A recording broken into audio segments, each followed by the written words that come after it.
الاسلامیہ علامہ محمد یوسف اور میرے شفیق اور محسن، اس ادارے کے شفیق اور محسن، بہت احسانات ہیں، بہت احسانات۔ حضرت قاری محمد اقبال صاحب حفظہ اللہ تعالی ہمارے درمیان تشریف لاتے ہیں۔ میں پھر وہی بات عرض کروں گا کہ ان کی تشریف ہم اپنے اندر ایک اور انرجی محسوس کرتے ہیں کام کرنے کے لیے، جو مختلف مسائل اور مصائب اور مختلف تھپیڑوں کی وجہ سے کمزور ہو جائے، ہم چارج ہو جاتے ہیں۔ اللہ ان کی آمد کو قبول و منظور فرمائے۔ میرے لیے، اس ادارے کے لیے، اساتذہ، معلمین و معلمات، طلبہ اور طالبات کے لیے اللہ تعالیٰ ان کی آمد کو شفقت اور احسان بھرا ہمارے لیے حوصلہ افزا فرمائے اور اپنی بارگاہ میں قبول فرمائے۔ ہم نے اس سال ایک قدم اور آگے بڑھایا اور شعبہ تصنیف و تالیف میں اپنے کام کو مزید آگے بڑھایا، اور یہ کام، اس کا بھی ذوق مجھے حضرت والد محترم سے ملا، اور دوسرے نمبر پہ حضرت ڈاکٹر صلاح الدین ثانی صاحب ماشاءاللہ بڑے ذوق والے آدمی ہیں، تصنیف اور تالیف کے بےتاب بادشاہ آدمی ہیں۔ ان کے ذوق کو دیکھ کر مجھے بھی ایک ذوق پڑا، اور ہم نے ابتداءً ایک روضۃ الاسلام کے نام سے ایک ماہانہ کا رسالے کا اجرا، ایک مجلے کا اجرا کیا، جس کا مقصد بچیوں میں ان کی تصنیف اور تالیف کے میدان ان کے لیے فراہم کرنا، تاکہ وہ اس میدان میں بھی کودیں۔ قلم کا جہاد بھی ہوتا ہے، قلم کے جہاد کے میدان میں اتریں اور اپنے قلم کے ذریعے دشمن کو، دشمنان اسلام، دشمنان مدارس ہوں، چاہے ہمارے اکابرین کے دشمنان ہوں، ان کو جواب دے سکیں۔ اس کے لیے ہم اس شعبے کے مدیر ماہنامہ روضۃ الاسلام کے شیخ مولی فواد بخاری صاحب سے میں عرض کروں گا تشریف لائیں۔ اس سلسلے میں 2 منٹ کا مختصر تعارف ہے، وہ آپ حضرات کے سامنے پیش فرمائیں۔ اس کی کاپی بھی ہم آپ حضرات کے سامنے پیش فرمائیں گے۔ ان علماء کرام مہمانوں کے درمیان آپ حضرات اس میں ہم پر خصوصی شفقت فرمائیں، اور اپنی آراء اور اپنی قیمتی مشاورت سے بھی ہمیں مستفیض فرمائیں، اور آپ حضرات اگر تحریر بھی دیں گے تو یہ ہمارے لیے بہت خوشی کا باعث ہوگا۔ ہم اس مجلے میں انشاءاللہ اس کو شائع بھی کریں گے۔ مدیر ماہنامہ روضۃ الاسلام مولوی فواد بخاری۔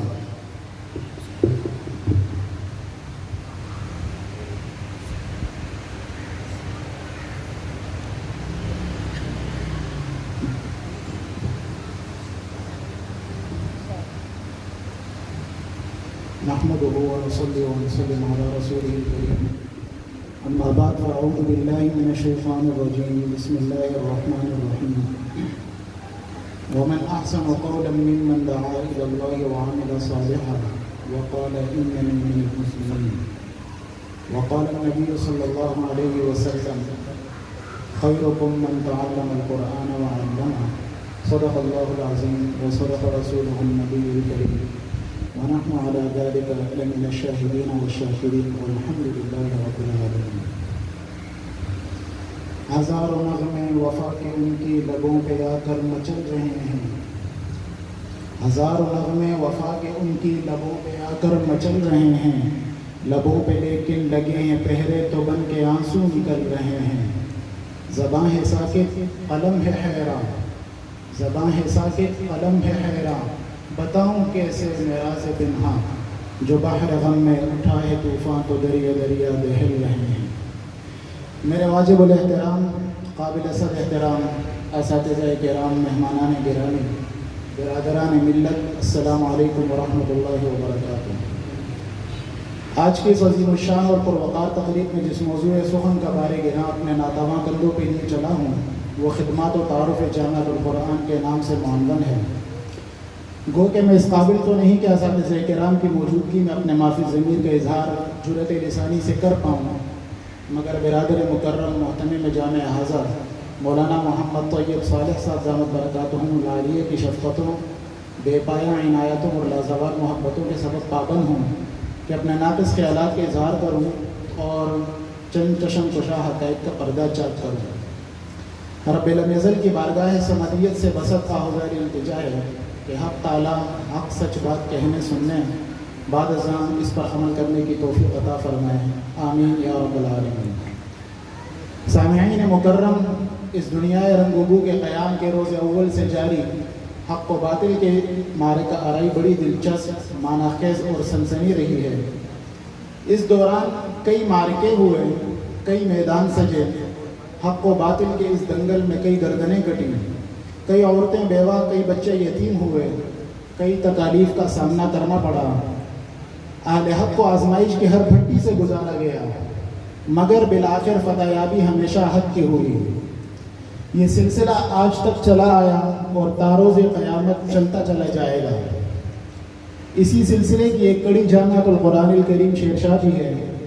ظاہراً جامعۃ القرآن الکریم ایک نام ہے، ایک ادارہ ہے جو اشاعت و ترویج دین کا ایک شاہکار ہے، مگر در حقیقت یہ ایک دلخراش داستان کا نام ہے، ایک تلخ حقیقت رکھتا ہے، لازوال قربانیوں کا ثمرہ ہے، ایک فکر و مشن ہے جس کی داغبیل بانی جامعہ ڈال کر دار عقبہ کو روانہ ہوئے۔ ارباب حل و عقد، اس سے قبل کے جامعہ کا تعارف لازم سمجھتا ہوں کہ بانی جامعہ کا بھی تعارف آپ حضرات کی خدمت میں پیش کروں۔ بھلا یہ کیوں کر ممکن ہو کہ باپ کی رعنائی کا ذکر تو ہو مگر مالی کی محنت سے سب سے نظر ہو۔ بقول شاعر، ہمارا خون بھی شامل ہے تزیین گلستہ میں، ہمارا خون بھی شامل ہے تزیین گلستہ میں، ہمیں بھی یاد کر لینا چمن میں جب بہار آئے۔ لہٰذا ایک نظر بانی جامعہ کی حیات و خدمات پر سماعت ہوں۔ آپ رحمہ اللہ کا نام نامی محمد صالح کا، آپ نے متناسباً ایک متمول مگر علم و عمل سے بھرپور گھرانے میں آنکھ کھولی۔ 24 جون 1964 کی ایک حسین و یادگار صبح تھی جب رب العزت نے مولانا محمد یعقوب رحمہ اللہ کی گود اولاد نرینہ کی دولت سے بھر دی تھی۔ والد ماجد رحمہ اللہ نے آپ کا نام محمد صالح تجویز کیا، اور کیا ہی حسین تجویز تھی۔ واقعتاً آپ رحمہ اللہ اسم بامسمہ ثابت ہوئے۔ ابتدائی دینی تعلیم اپنے والد ماجد حضرت مولانا محمد یعقوب رحمہ اللہ سے حاصل کی۔ چونکہ آپ رحمہ اللہ کے والد ماجد پاک آرمی میں صوبیدار اور منجے ہوئے امام و خطیب کے عہدے پر فائز تھے اور رہائش فوجی چھاونی میں ہی تھی، تو آپ رحمہ اللہ نے ابتدائی اصلی تعلیم اسی چھاونی میں قائم اسکول سے حاصل کی۔ بعد ازاں علم کا ذوق، عمل کا شوق نے اپنے وقت کے ممتاز علم و عمل کے مرکز مدرسہ تعلیم الاسلام تبلیغی کالج لے آیا، جہاں سے آپ رحمہ اللہ نے دینی و عصری علوم کی صنعت فراغت حاصل کی۔ میدان عمل میں جب آپ رحمہ اللہ نے شیرشاہ کی زمین پر قدم رکھا تو ابتدائی طور پر جامع مسجد رفیع میں امام و خطیب کے فرائض سر انجام دیتے رہے، اور ساتھ ہی ساتھ نونہالان ملت کو تلاوت قرآن اور تعلیم قرآن کے زیور سے آراستہ کر رہے تھے۔ لیکن ایک چیز کی کمی آپ رحمہ اللہ عرصہ دراز سے محسوس فرما رہے تھے، اور وہ یہ کہ شیرشاہ کی سرزمین میں بچیوں کی تعلیم و تربیت کی کوئی آماجگاہ نہ تھی۔ علم و عمل کا واضح فقدان تھا۔ اسی تڑپ اور طلب نے انہیں مدرسۃ البنات کے قیام پر آمادہ کیا، اور بالآخر سن 1997 میں حضرت مولانا ڈاکٹر حبیب اللہ مختار شہید رحمہ اللہ کے مبارک ہاتھوں جامعۃ القرآن الکریم کی موجودہ عمارت کی سنگ بنیاد رکھی گئی۔ ابتدائی طور پر فقط حفظ و ناظرہ کی کلاس تھی جس میں کل 40 کے قریب طالبات قراءت قرآن کے زیور سے آراستہ ہو رہی تھی۔ اسی سال آپ رحمہ اللہ نے تفسیر القرآن الکریم کا سلسلہ شروع کیا جو محرک بنا درس نظامی کی ابتدا کا، اور ٹھیک ایک سال بعد سن 1998 میں شعبہ کتب کا قیام وجود میں آیا، اور تاحال یہ سلسلہ جاری و ساری ہے، فللہ الحمد ولہ الشکر۔ آپ رحمہ اللہ نے دن رات کی انتھک محنت، جہد مسلسل، شب بیداری اور گریہ زاری کے ساتھ اس قافلے کو منزل کی طرف لے جا رہے تھے کہ زندگی نے وفا نہ کی، اور بحکم خدا مرگ مفاجات سے آپ رحمہ اللہ کا جمع سالی میں ہی وصال ہوا۔ انا للہ و انا الیہ راجعون۔ خدا رحمت کو نتی عاشقان پاک و طینت را۔ یہ عجب اتفاق ہے کہ آپ رحمہ اللہ کا وصال جس تاریخ کو ہوا، بعین ہی آج کا پروگرام اسی تاریخ پر بنا کسی پیشگی منصوبہ بندی کے منعقد ہو رہا ہے، جو کہ آپ رحمہ اللہ کے لیے ذخیرہ آخرت و سعادت ابدی کا سامان ہے۔ آئے عشاق گئے وعدہ فردا لے کر، آئے عشاق گئے وعدہ فردا لے کر، اب انہیں ڈھونڈ چراغ رخ زیبا لے کر۔ معزز سامعین، خانوادہ صالح ابھی غم کی کیفیت سے باہر نہیں آئی تھی کہ ہر گزرتے دن کے ساتھ فتنوں نے سر اٹھانا شروع کر دیا، اور یہی وہ وقت تھا جب یزیدیوں نے کھلم کھلا ظلم کے پہاڑ توڑے۔ آپ رحمہ اللہ کے اہل و عیال پر زمین تنگ کر دی گئی، گھر کا محاصرہ کیا گیا، پانی بجلی گیس کی بندش سے معصوم بچوں اور ان کی ممتا کو تڑپایا گیا، عزتوں کے درپے ہوئے، الزامات کی بوچھاڑ سے قلب و ذہن کو مجروح کیا گیا، قید و بند کی صعوبتوں سے گزارا گیا۔ گو کے داماد صالح جامعہ کے نظم و نسق کو چلا رہے تھے، مگر فتنے تھے کہ مسلسل بڑھتے ہی چلے جا رہے تھے۔ وقت کا تقاضا تھا کہ ایک مرد آہن، مرد فولاد، مرد حق، مرد میدان آئے اور ان تمام فتنوں کا سر کچل دے۔ بلاخر وہ گھڑی بھی آ پہنچی کہ تلواروں کے سائے میں پل کر بڑا ہونے والا ایک جواں مرد تنے تنہا اس دہکتی ہوئی آگ میں کودا اور کمال ہمت، عزم فولادی اور تدبر ایمانی سے اس معرکے کو سر کیا جسے دنیا نے محمد طیب صالح کے نام سے جانا۔ جی ہاں، صاحبزادہ محمد صالح، جانشین و وارث مسند محمد صالح، امین علوم محمد صالح، اگر میں یہ کہوں کہ اپنے ابا جان کی قائدانہ صلاحیتوں کے مالک محمد طیب صالح تو ہرگز بے جانا ہوگا۔ کیا یہ ان کی کامیابی کا منہ بولتا ثبوت نہیں کہ اس وقت جس جگہ اس پردور تقریب کا انعقاد ہو رہا ہے سالہ ہر سال تک کچرا جان تھا، زانی، شرابی اور اوباش ترین لوگوں کی آماجگاہ تھا، اور آج یہی وہ زمین ہے کہ یہاں سے قال اللہ اور قال رسول کی مبارک صدائیں بلند ہو رہی ہیں۔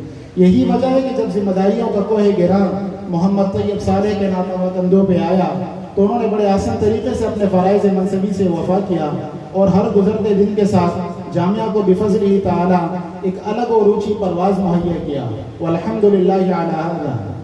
اس میں دو رائے نہیں کہ محتمم جامعہ اعظم حضرت مولانا محمد طیب صالح دامت برکاتہم نے جامعہ کو ایک ویژن دیا، ایک سوچ دی، ایک راہ دی اور ایک منزل سے روشناس کرایا۔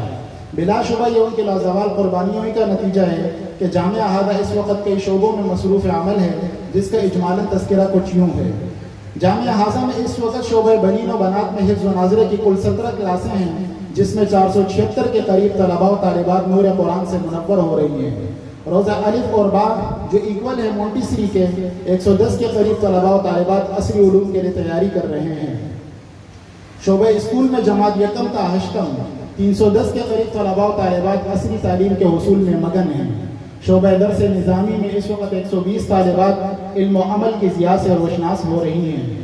شعبہ دراسات میں 15 کے قریب طالبات علم کی شمع سے مستفید ہو رہی ہیں۔ جامعہ میں اس وقت کل 42 کے قریب اساتذہ و معلمات شب و روز کی محنت اور دعاؤں سے اس نسل کی دین و دنیا کی فکر مندی میں کوشاں ہیں، جو کہ یقیناً سعادت دارین کا ذریعہ و سبب ہے۔ حق تعالی مقبول و منظور فرمائے، آمین یا رب العالمین۔ ابتدائی جامعہ سے اب تک 243 بچیاں درس نظامی مکمل کر کے سند فراغت حاصل کر چکی ہیں اور ملک کے طول و عرض میں دین کی شمع جلا رہی ہیں۔ یہ ایک بہت بڑا اعزاز ہے جامعہ، اساتذہ اور والدین کے لیے۔ ابتدائی جامعہ سے اب تک دستیاب دستاویزات کے مطابق 1100 سے زائد بچے بچیاں حفظ قرآن کے اعزاز اپنے نام کر چکی ہیں۔ گزشتہ 7 سالوں سے جاری دراسات سے 28 بچیاں کورس مکمل کر چکی ہیں، جبکہ شعبہ تجوید سے اب تک 36 بچیاں ماہر قاریہ ہونے کا اعزاز حاصل کر چکی ہیں۔ قابل قدر سامعین، یہاں ایک اور سنگ میل جسے حال ہی میں محتمم جامعہ ہذا حضرت مولانا محمد طیب صالح دامت برکاتہم نے عبور کیا، جس کے وہ مبارکباد کے مستحق ہیں، ضرور ذکر کروں گا، اور وہ ہے شعبہ تصنیف و تالیف کا قیام، جس کے تحت اولین درجے پر جامعہ ایک رسالے کا اجرا کرے گا جو خواتین و حضرات بچوں بچیوں کی تربیتی نشوونما اور کردار سازی میں معاون و مددگار ثابت ہوگا۔ معاً فکر و اصلاح کے ساتھ ساتھ چلبل مضامین، فرضی کہانیوں کے ہمراہ ذہنی آسودگی بھی مہیا کرے گا۔ پروگرام کے اختتام پر اس کا تعارفی خاکہ مہمانان گرامی کو اس نیت و امید سے پیش بھی کیا جائے گا کہ وہ اس کی کامیابی کے لیے دعا گو ہوں اور اپنے قیمتی آراء سے مستفید بھی فرمائیں۔ علاوہ ازیں جو خواتین حضرات اس میں تحریری حصہ لینا چاہتے ہیں وہ دیر نہ کریں، کاغذ قلم اٹھائیں، تحریر کریں اور جامعہ کے پتے پر ارسال کریں۔ ادارہ ضروری نوک پلک کی درستگی کے ساتھ حتی الامکان شائع کرنے کی کوشش کرے گا۔ سامعین محترم، وقت کی تنگ دامنی کے سبب بساط سخن لپیٹنے کی کوشش کروں گا اس اعلان کے ساتھ کہ جس طرح جامعۃ القرآن کی فاضلات پاک سرزمین کے طول و عرض میں احیاء دین متین کے لیے کوشاں ہیں، جن کی براہ راست نگرانی و معاونت جامعہ ہذا کر رہا ہے، اس سے ایک قدم آگے بڑھ کر جامعہ مستقبل قریب میں مختلف مقامات پر مکاتب کے انعقاد کا بھی اہتمام کرے گا، تاکہ کوئی فرد، گھر، گلی، محلہ ایسا نہ ہو جہاں اعلاء کلمت اللہ نہ ہو۔ اس ضمن میں جو احباب جس قسم کا بھی تعاون کرنا چاہیں وہ محتمم جامعہ اعظم سے رابطہ فرما سکتے ہیں۔ اقول قولی ھذا استغفر اللہ لی ولکم ولسائر المسلمین واستغفروہ انہ هو الغفور الرحیم۔